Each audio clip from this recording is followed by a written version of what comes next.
En las secuelas de la Segunda Guerra Mundial, las naciones aliadas victoriosas enviaron numerosas expediciones militares a la región del Antártico. ¿Acaso estos buques de combate acorazados navegaron en el nombre de la ciencia y la exploración? ¿O acaso ellos zarparon en búsqueda de algo más siniestro, un mal que habita bajo el hielo?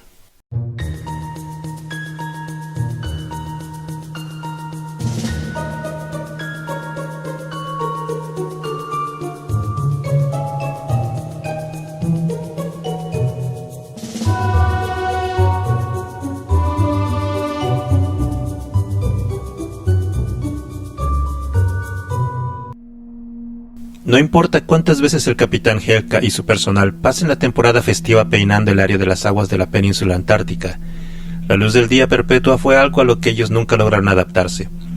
Los periodos sin fin de la luz del día hacían considerablemente fácil detectar grupos de ballenas a las cuales desesperadamente cazaban, pero también reducían al personal a solo zombies temblorosos privados de sueño.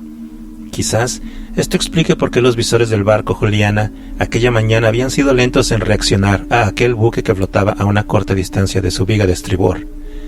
Helka se encontraba en su camarote, observando abatido sus notas, con la esperanza que quizás de alguna manera encontrara inspiración para revertir la mala fortuna de lo que había sido hasta entonces un viaje fracasado, desde su nativa Islandia.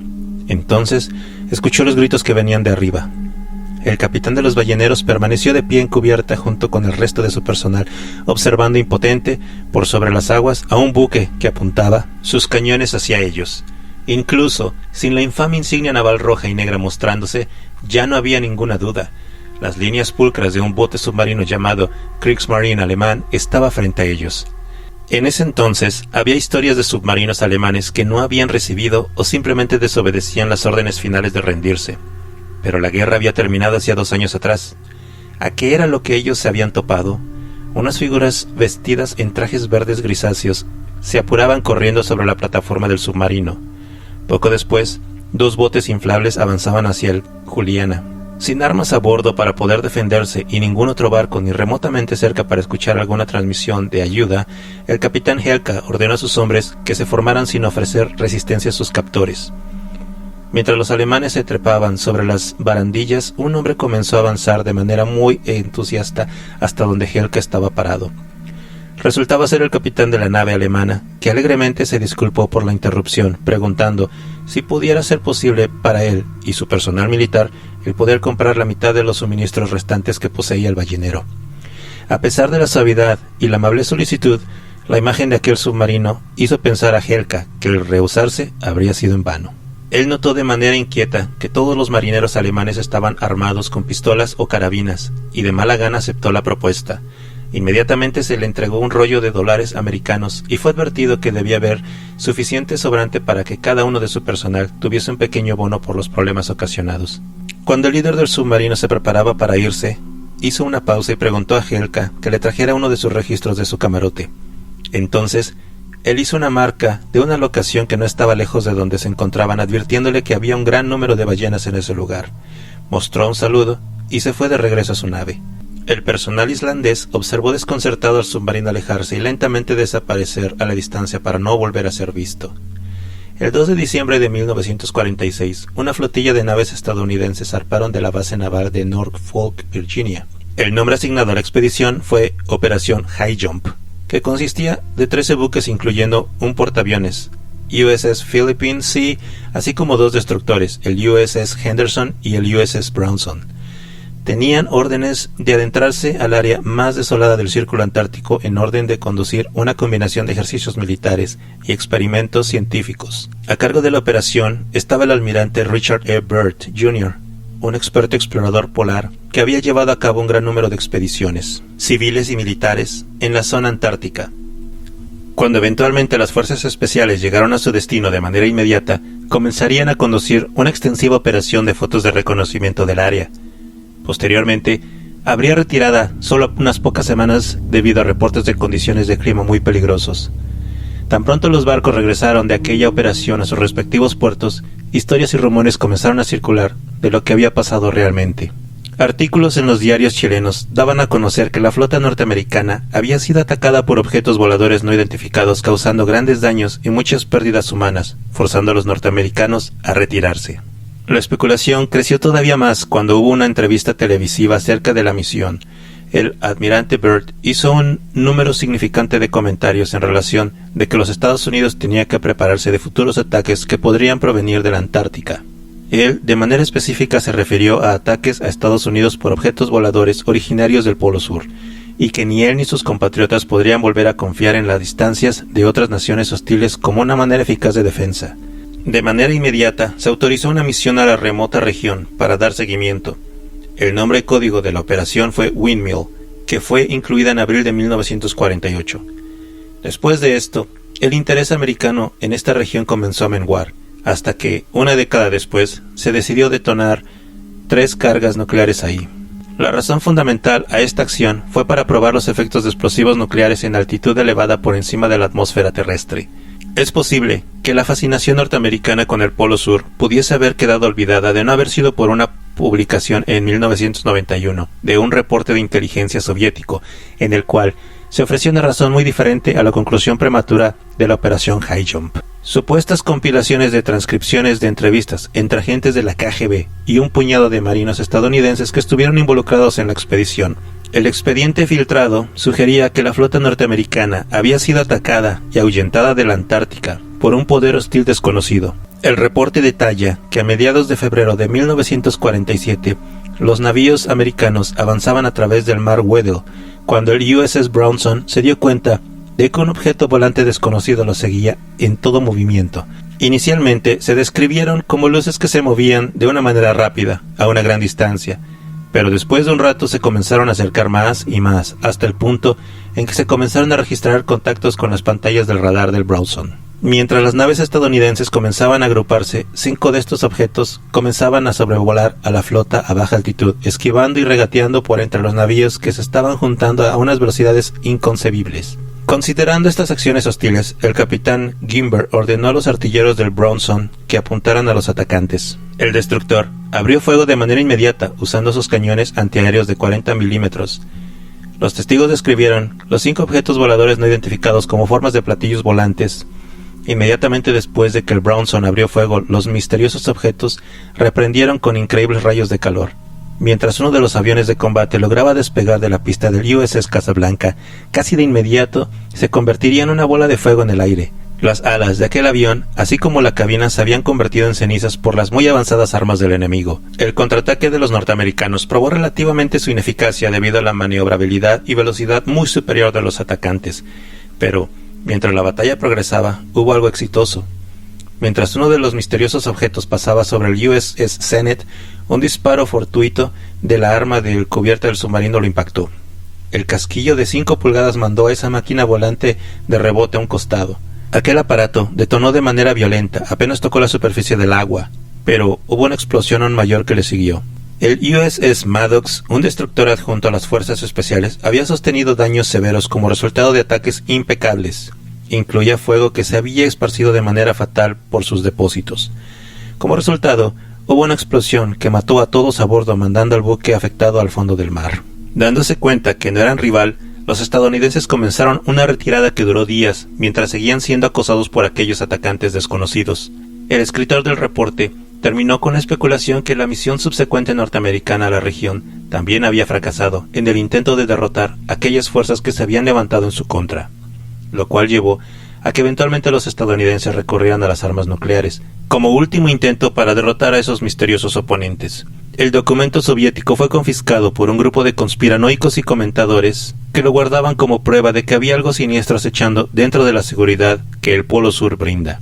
Para algunos, fue la prueba definitiva de que extraterrestres viven y caminan junto a nosotros. Para otros, esto fue el último frente de resistencia nazi que había sobrevivido a la Segunda Guerra Mundial. Y por último, hay aquellos que teorizan que la respuesta es una combinación de las dos teorías mencionadas. Mientras que las fuerzas fugitivas de Hitler utilizaron tecnologías extraterrestres que habían descubierto para construir un glorioso Fort Wright bajo las capas de hielo. Después de una inspección superficial, es evidente que hay errores deslumbrantes contenidos dentro del reporte soviético que actúan para minimizar su credibilidad. De todos modos, quizás esto no sorprenda. Material producido por la inteligencia rusa durante la era comunista se debía, en gran medida, a la creación de escritos que los jefes de los autores querían escuchar, en vez de una representación verdadera de eventos actuales. Por ejemplo, se hacen referencias repetidas al USS Casablanca, un portaaviones que no zarpó con la flotilla High Jump y había sido mandada al puerto de Norfolk en espera a desmantelamiento durante la expedición. Una posibilidad es que con el tiempo los testigos hubiesen confundido al Casablanca con el USS Currituck, pero entonces también está el problema del hundimiento del USS Maddox, que se alegó, otro barco que no participó de ninguna manera en la misión del Antártico. 2 destructores con ese nombre fueron construidos por la naval estadounidense durante la Segunda Guerra Mundial. El primero fue hundido por bombarderos acuáticos alemanes durante la invasión a Alía en 1944. Su homónimo también vio actividad durante el conflicto.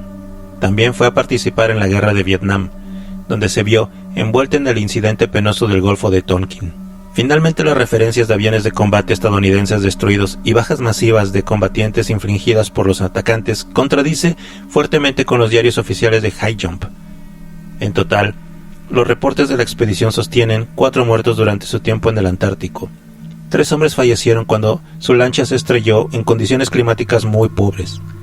El 4º marinero fue aplastado durante un accidente mientras descargaban equipos científicos sobre el hielo. Si de todos modos comparamos la narrativa soviética, quizás hubiera 2 posibles explicaciones para estas inexactitudes. La primera es que el reporte fue un ejercicio de desinformación, diseñado por los Estados Unidos para evidenciar traidores de entre sus filas y para confundir deliberadamente al oponente.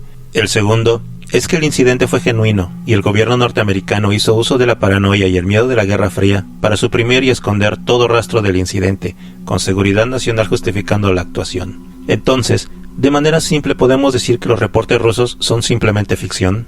Quizás.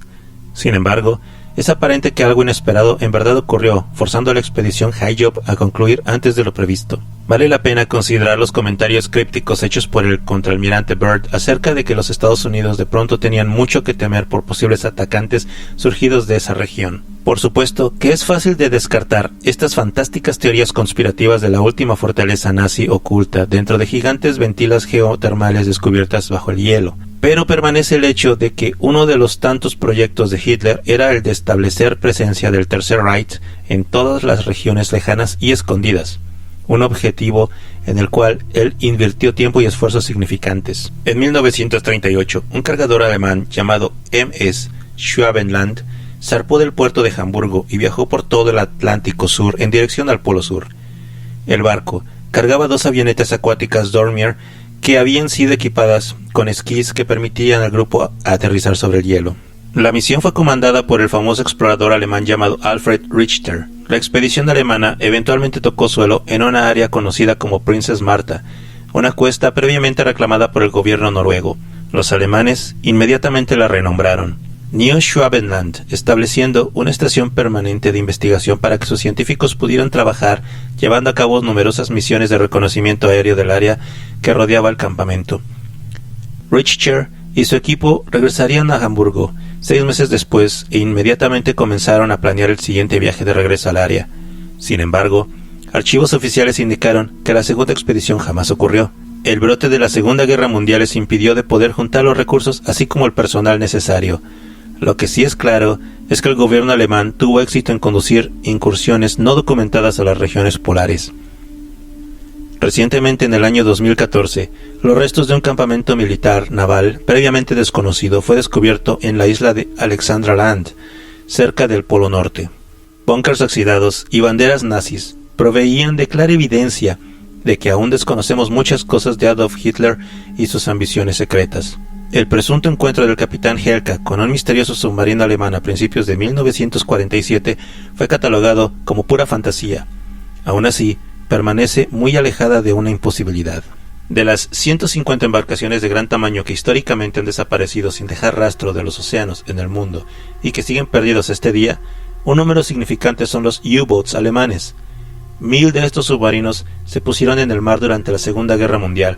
Mientras más de 20 no fueron llevados a combate, sus destinos, así como los lugares donde están descansando, son un completo misterio. De manera muy bien documentada está en que los ingenieros de manera exitosa crearon objetos volantes usando tecnología considerada revolucionaria en aquellos tiempos, y que algunos de estos prototipos daban un semblante a lo que ahora se conoce como platillo volador. Los que mayormente fueron conocidos son los Haonebu, los cuales supuestamente se las arreglaron para un pequeño número de vuelos antes de que sus bases de operaciones fueran invadidas por las fuerzas enemigas en los últimos días de la guerra. No hay duda de que con un poco más de tiempo los alemanes pudieron haber cambiado el curso de la batalla y que ellos no requerían de tecnología extraterrestre para hacerlo. Después de todo, la ciencia alemana, tecnología e ingeniería fue suficiente para romper la barrera del sonido, produciendo los primeros misiles balísticos de largo alcance y los primeros ejemplos de aviones invisibles. El Haonebu no fue motorizado por tecnología marciana, presuntamente fue una enorme turbina cubierta de una estructura circular. Se decía que tenía la capacidad de una velocidad y maniobrabilidad sin rival para la era.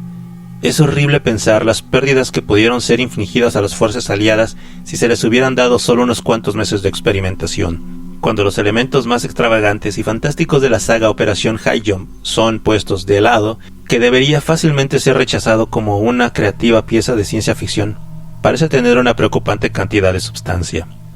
Es aparentemente incómodo que el poderío militar estadounidense habría encontrado algo inesperado durante las expediciones al Polo Sur después de la guerra, algo de lo cual sintieron la necesidad de confrontar repetidamente y potencialmente incluso haber usado armas nucleares para aniquilarlo.